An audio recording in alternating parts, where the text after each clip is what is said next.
사도행전은 복음의 역사입니다. 예루살렘에서 시작된 복음이 어떻게 저 로마 세계로 증거될 수 있었는가를 보여주고 있는 책입니다. 사실 세계사적으로 본다면 예수 그리스도의 사건은 로마 시대 식민지 땅 유대에서 일어난 한 작은 사건에 불과했습니다. 세계 역사에 기록될 수 없는 작은 사건입니다. 그럼에도 불구하고 이 예수의 사건은 전 세계를 변화시키는 강력한 능력이 되었습니다. 어떻게 이런 일이 가능해졌을까요? 두 가지 이유 때문에 가능할 수 있었습니다. 첫째는 예수의 사건은 이 땅에 하나님이 일으키신 복음의 사건이기 때문입니다. 하나님이 세상을 구원하시기 위해서 당신의 외아들을 보내셨고, 그리고 십자가에서 죽게 하시고 부활하게 하신 사건이기 때문입니다. 두 번째는 예수님을 그리스도로 영접하고 거듭난 주님의 제자들 때문입니다. 이들은 이 세상의 유일한 복음이 예수 그리스도라는 사실을 알았고 예수 그리스도에게 자신의 삶을 드렸습니다. 이들을 통해서 복음이 예루살렘에서 유대로, 사마리아로, 그리고 땅끝까지 증거되었습니다. 그렇기 때문에 우리가 이 사도행전을 읽어 나갈 때 이 두 가지 사실을 놓치지 않고 복음과 제자라는 시각으로 사도행전을 읽어 나가야 한다는 것입니다. 여러분, 우리도 마찬가지입니다. 우리들이 이 시대 가운데 복음이 무엇인가, 진정한 복음이 무엇인가를 확실히 알고 그 복음의 삶을 헌신하는 진정한 제자가 된다면 여러분, 우리를 통해서도 사도행전에 나타났던 그와 같은 기적과 역사가 나타난다는 것입니다. 첫째로 오늘 본문에서 이 초대교회 성도들이 어떤 상황에서도 복음을 소유하고 있었던 것을 알 수 있습니다. 오늘 본문 4절의 말씀 우리 한번 같이 한번 읽어보도록 하겠습니다. 우리 한번 큰 소리로 4절 말씀 같이 한번 읽겠습니다. 시작. 그 흩어진 사람들이 두루 다니며 복음의 말씀을 전할세. 여기 보면 예루살렘 교회에 일어난 큰 핍박 때문에 많은 성도들이 뿔뿔이 흩어진 것을 알 수 있습니다. 사도 외에는 다 유대와 사마리아 모든 땅으로 흩어졌습니다. 그런데 중요한 것은 핍박으로 인해 흩어진 사람들이 끝까지 포기하지 않은 것이 하나 있었다는 것입니다. 그것이 바로 복음이었습니다. 복음 때문에 핍박을 받았지만 그럼에도 불구하고 복음을 포기하지 않고 끝까지 그 복음을 붙들고 있었다는 것입니다. 왜 그렇습니까? 그들에게 있어서는 복음은 생명보다 귀한 것이기 때문이었습니다. 그들은 복음 때문에 핍박을 받았지만 동시에 복음 때문에 핍박을 이길 수 있었습니다. 그렇습니다. 성도들은 핍박 속에서도 복음만 붙들고 있으면 됩니다. 아무리 큰 핍박과 어려움이 온다 할지라도 복음만 붙들고 있으면 그 복음의 능력을 통하여 어떤 핍박과 어려움도 이길 수 있다는 것입니다. 여러분, 우리가 오늘 분명히 알아야 할 것이 바로 이것입니다. 고난과 핍박 때문에 교회는 망하지 않습니다. 겉으로 보면 누가 보더라도 예루살렘 교회에 핍박이 닥쳐오고 성도들이 뿔뿔이 흩어진 것은 교회가 당했던 치명적인 위기인 것은 맞습니다. 이제 복음의 역사는 끝장난 것처럼 보였습니다. 그러나 성경은 아니라고 말합니다. 하나님은 언제든지 최악의 상황을 최선으로 만드는 분이십니다. 예루살렘 교회에 핍박이 있었지만 하나님은 그 핍박과 고난의 상황을 통해서 오히려 복음을 온 유대와 사마리아로 확산시켜 나갔습니다. 고난과 핍박에 대해 하나님의 생각과 사람의 생각은 다릅니다. 사람들은 핍박과 고난을 좋아하지 않습니다. 고난과 핍박을 만나면 사람들은 누구나 피하고 싶어 합니다. 누구나 다 마찬가지입니다. 그런데 하나님은 사람들이 싫어하는 그 고난과 핍박을 통해서 하나님의 일을 성취시켜 나갔습니다. 참 흥미로운 것은 복음운동이 한 장소에서 다른 장소로 옮겨질 때마다 반드시 핍박과 순교자가 생겼다는 것입니다. 예루살렘에서 유대로 복음이 퍼져갈 때는 스데반의 순교 사건이 있었고, 복음이 소아시아와 유럽으로 퍼져나갈 때 사도 야고보가 순교당했고, 교회는 대대적인 핍박과 어려움이 있었습니다. 그리고 복음이 저 로마로 들어갈 때는 바울 사도가 체포되어 로마로 호송되어 가게 됩니다. 오늘 본문도 마찬가지입니다. 고난과 핍박 때문에 사마리아 성에 복음이 증거되게 되었습니다. 더 중요한 것은 하나님은 고난과 핍박을 통해서 사람을 찾았습니다. 하나님에게 있어서는 고난과 핍박이 사람을 찾는 도구인 것 같습니다. 성경에 보면 하나님은 언제나 핍박과 고난 속에서 진정한 믿음의 일꾼들을 찾아내셨습니다. 위대한 믿음의 사람들은 한결같이 고난과 핍박을 통과한 사람들입니다. 고난과 핍박은 하나님께서 사람을 세우는 하나의 방법이었습니다. 여러분, 다윗을 잘 알고 있을 것입니다. 사무엘 선지자가 다윗에게 기름을 부었습니다. 이스라엘 왕이라고 선언했습니다. 그런데 곧바로 다윗이 왕이 된 것이 아닙니다. 이 기름 부으심이 있고 난 다음 다윗이 왕이 될 때까지 적어도 십수년의 세월이 걸렸습니다. 여러분, 한번 생각해 보십시오. 나중에 다윗이 왕이 될 때 기름을 부어도 될 텐데 왜 하나님은 일부러 사무엘을 미리 보내셔가지고 왕이 되기도 전에 다윗의 머리에 기름을 부었습니까? 여러분, 이상하지 않습니까? 그 이후로 다윗은 사울에게 죽음의 위협을 느끼면서 도망 다녀야 했습니다. 왜 하나님은 괜히 미리 기름을 부으셔서 다윗을 고생하게 하셨을까요? 중요한 것은 다윗이 고난을 통과하고 핍박을 이기면서 이스라엘의 왕으로 세워졌습니다. 고난과 핍박 속에서 다윗은 하나님에 대한 믿음을 키워나갔습니다. 어떤 의미에 있어서는 고난과 핍박은 우리들의 믿음을 키워주는 영양분과 같습니다. 고난과 핍박은 우리가 원하는 것은 아니지만 고난과 핍박을 통해 우리는 하나님의 사랑을 더 가까이, 더 크게 느낄 수 있다는 사실을 우리는 알아야 됩니다. 고난과 핍박 없이 하나님의 나라는 확장되지 않는 것 같습니다. 이것은 참으로 놀라운 하나의 역설이 아닐 수 없습니다. 그러므로 고난과 핍박이 닥쳐와도 흔들리지 마시기를 바랍니다. 하나님의 자녀들은 어떤 일을 당하여도 절대로 망하지 않습니다. 핍박과 어려움 속에서도 우리가 끝까지 붙잡아야 될 것이 있다고 하면 그것은 바로 복음인 것입니다. 초대교회 성도들은 핍박으로 인해서 흩어지면서도 이 복음만큼은 절대로 포기하지 않았습니다. 부활하신 예수 그리스도께서 지금도 우리와 함께 계신다는 사실을 그들은 붙잡을 때 그 어려움 가운데도 승리할 수 있는 믿음을 소유할 수 있었던 것입니다.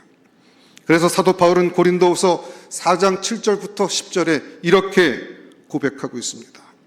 우리가 사방으로 유교쌈을 당하여도 쌓이지 아니하며 답답한 일을 당하여도 낙심하지 아니하며 박해를 받아도 버림받지 아니하며 거꾸러뜨림을 당하여도 망하지 아니하고 도무지 예수 믿는 사람들을 넘어뜨릴 수 있는 것은 아무것도 없다고 선언하는 것입니다.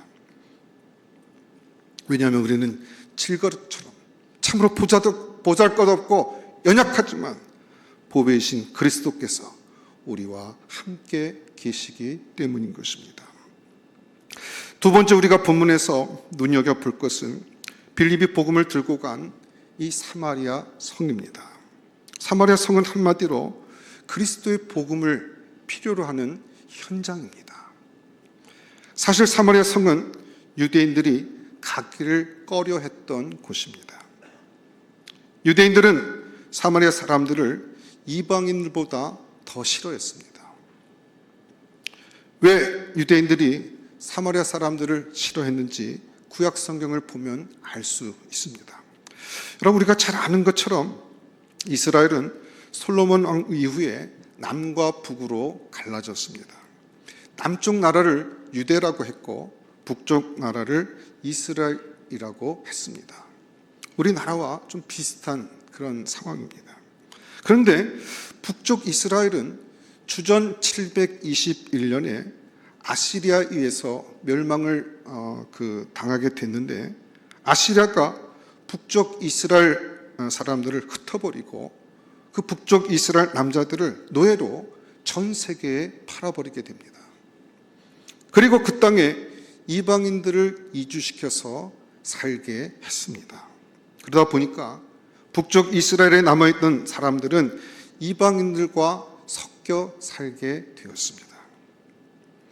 이방인들과 섞여 살다 보니까 자연적으로 혼혈 민족이 되었고 신앙적으로도 이방 종교와 섞이게 되었습니다.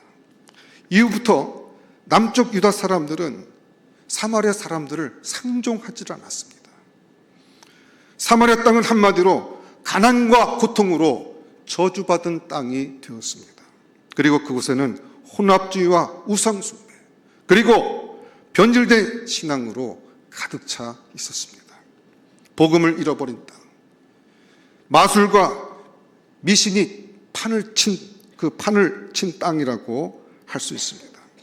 우리가 본문으로 오늘은 8절까지만 읽었습니다만 이 9절부터 계속해서 성경을 읽어 나가다 보면 이 사마리아 땅에 존경받고 힘 있는 사람이 바로 마술하는 시몬이라는 사람인 것을 알게 됩니다.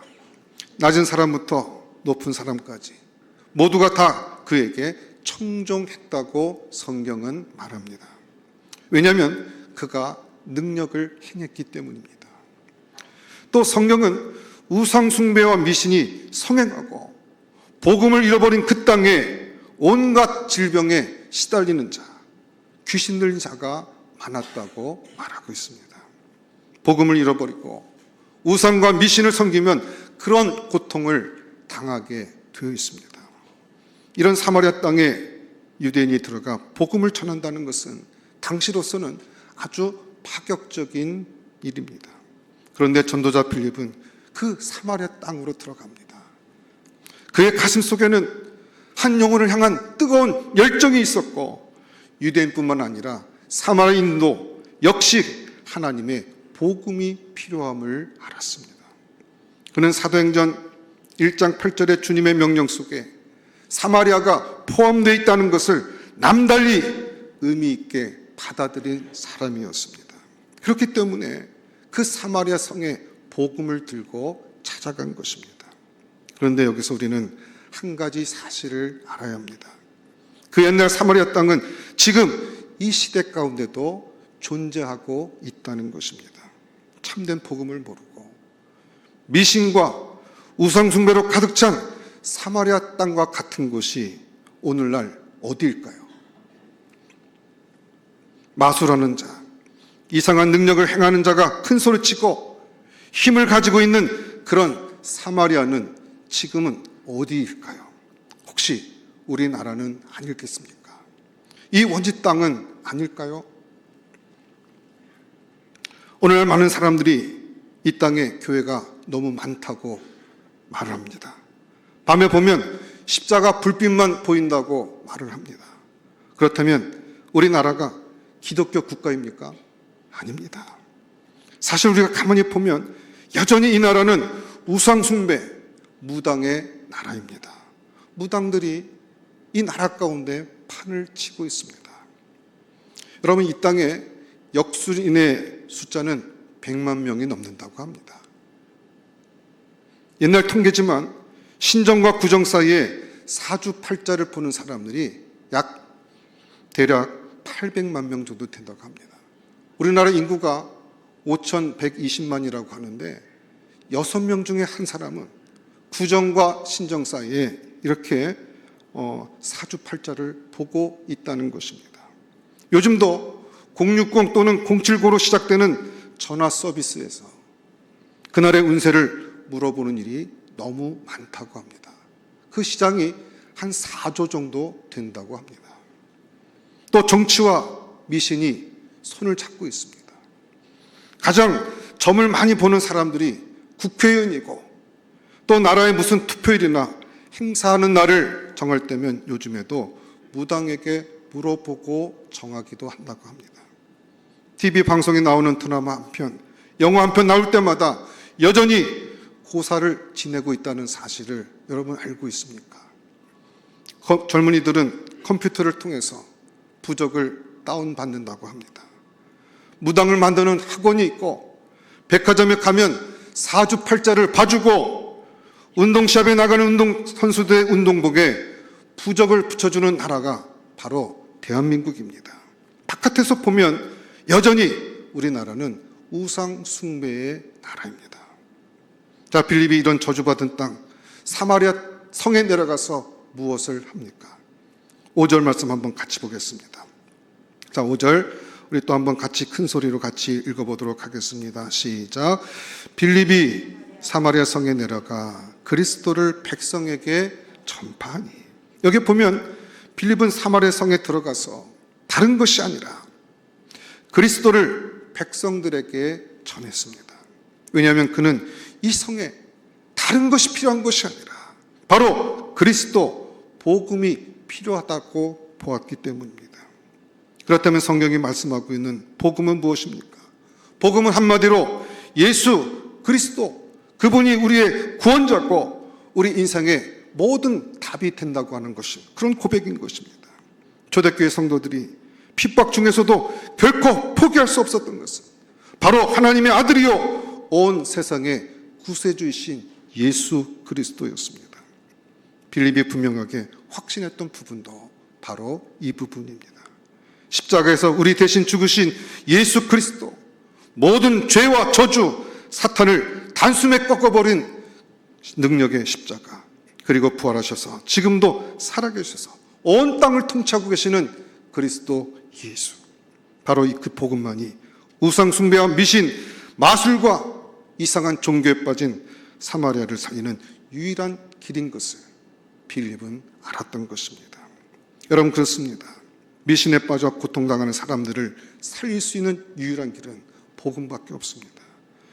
예수님이 복음이라는 것은 예수님이 아니고서는 결코 해결할 수 없는 문제들을 사람들이 갖고 있다는 것입니다. 예수님이 아니고서는 사람이 하나님을 만날 길이 없습니다.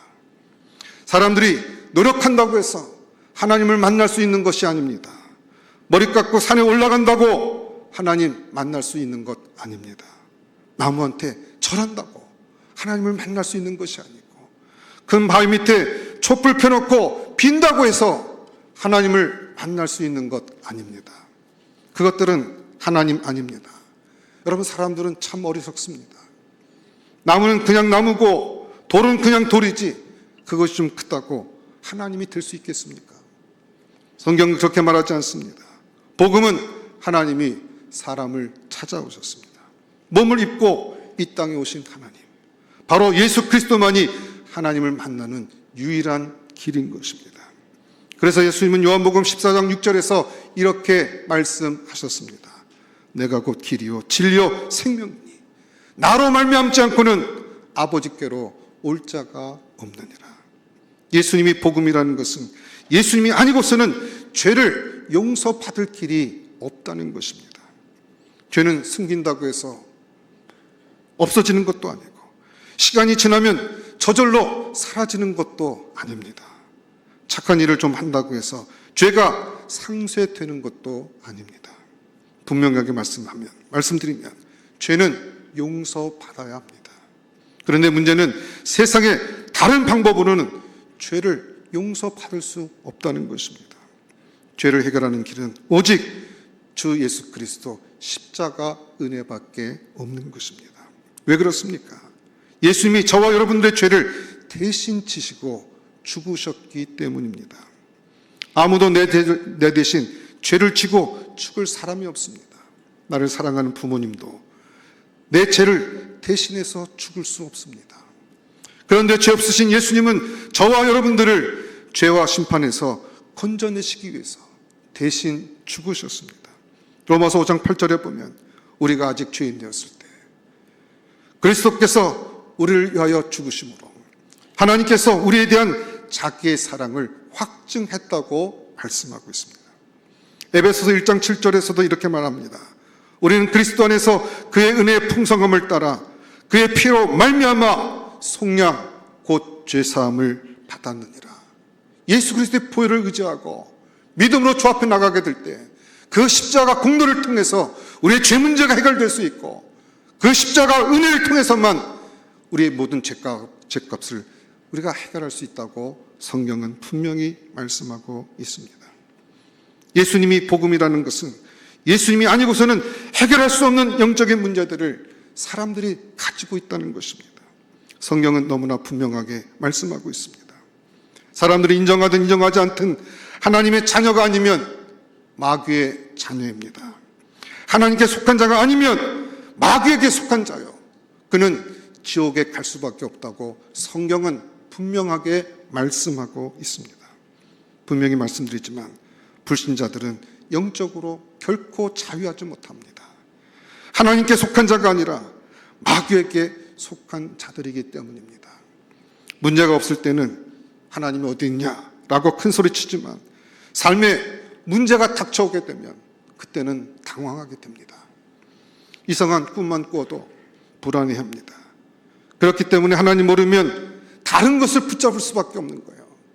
하나님의 말씀을 붙잡지 못하게 되면 하나님 아닌 다른 것들에 자꾸 시선이 가고 그것이 나를 보호하고 나를 도와줄 수 있을 것이라고 자꾸 그런 것들에 기웃거리게 되는 것입니다. 이사하려고 해도 날짜를 봐야 되고 방향도 물어봐야 됩니다. 옆집에 장례만 나도 불안해서 집 앞에 소금을 뿌립니다.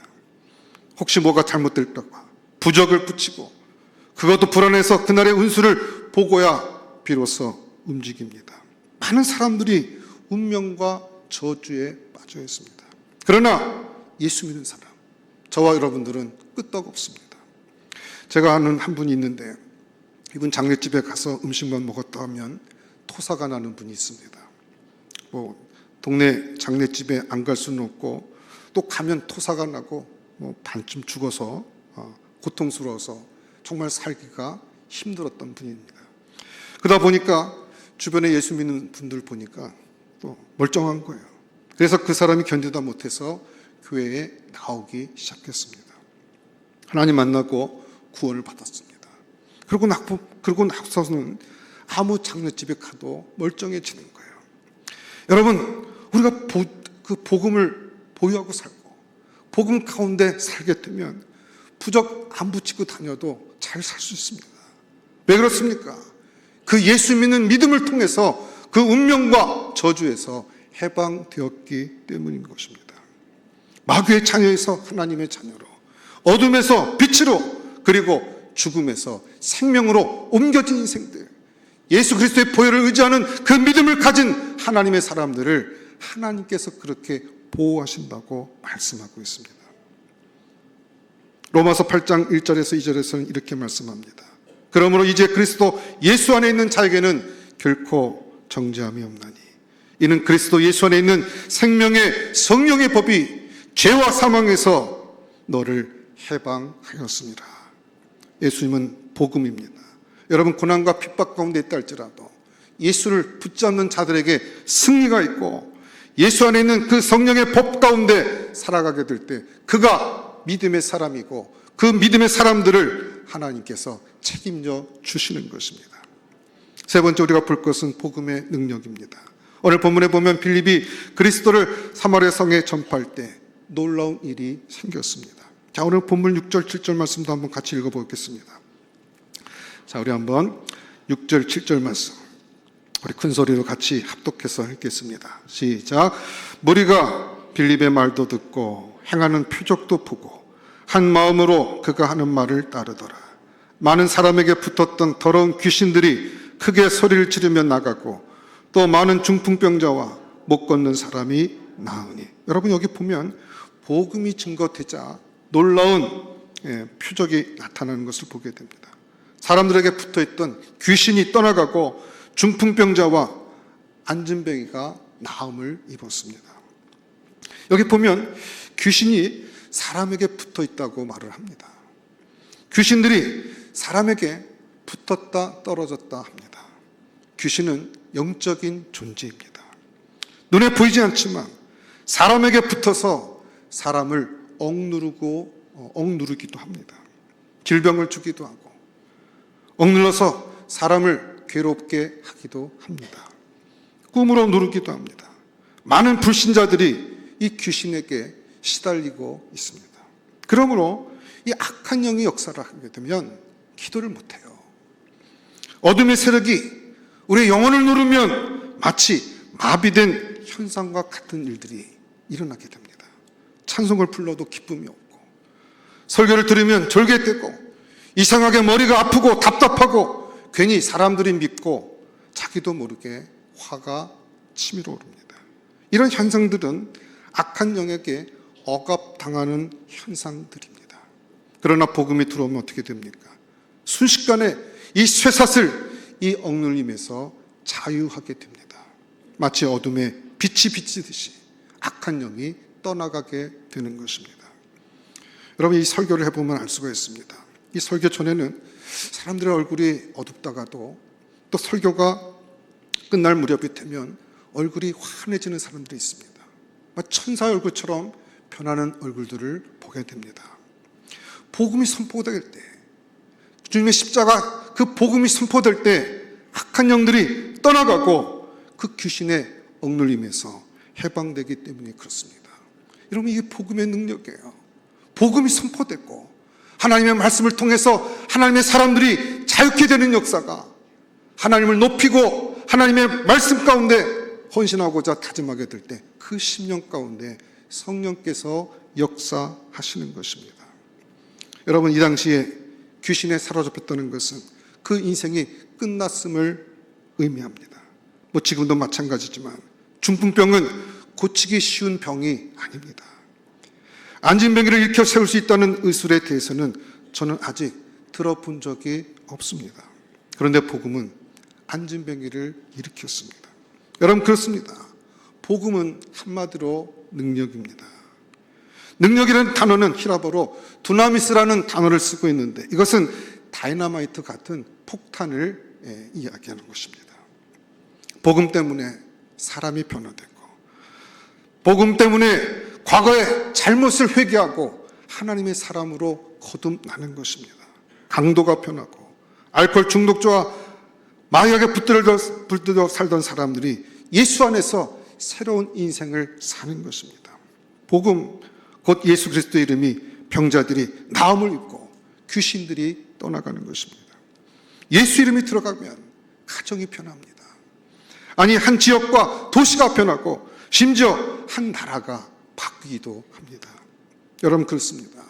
복음은 능력이고 그 복음의 능력을 체험하고 그 복음의 능력 가운데 살아가는 사람들을 성경은 믿음의 사람이라고 말씀하고 있습니다.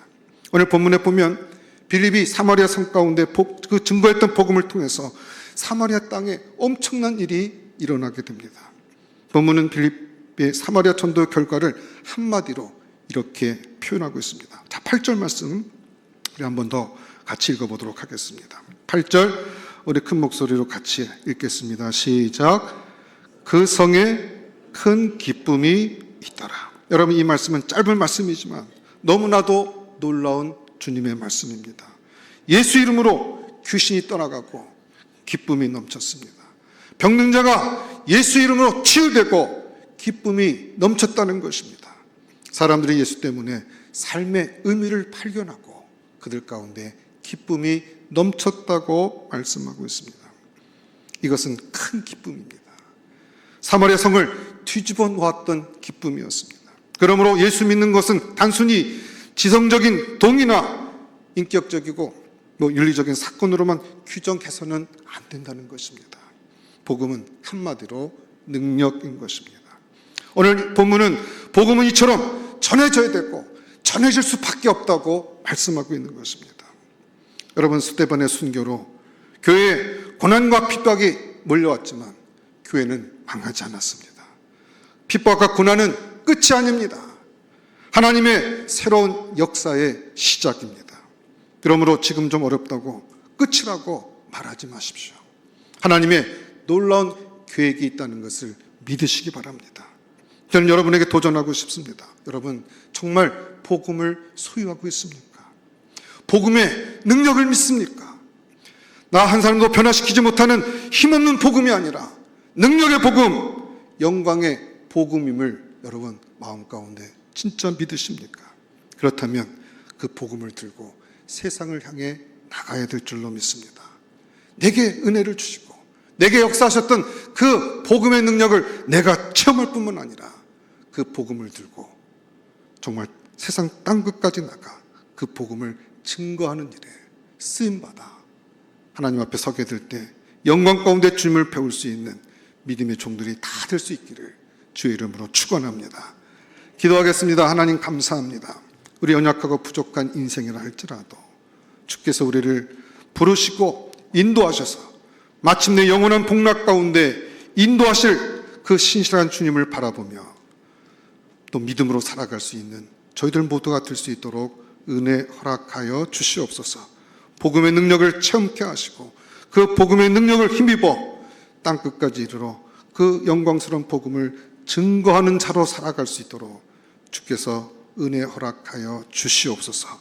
모든 것 감사옵고 예수님 이름으로 기도드렸사옵나이다. 아멘.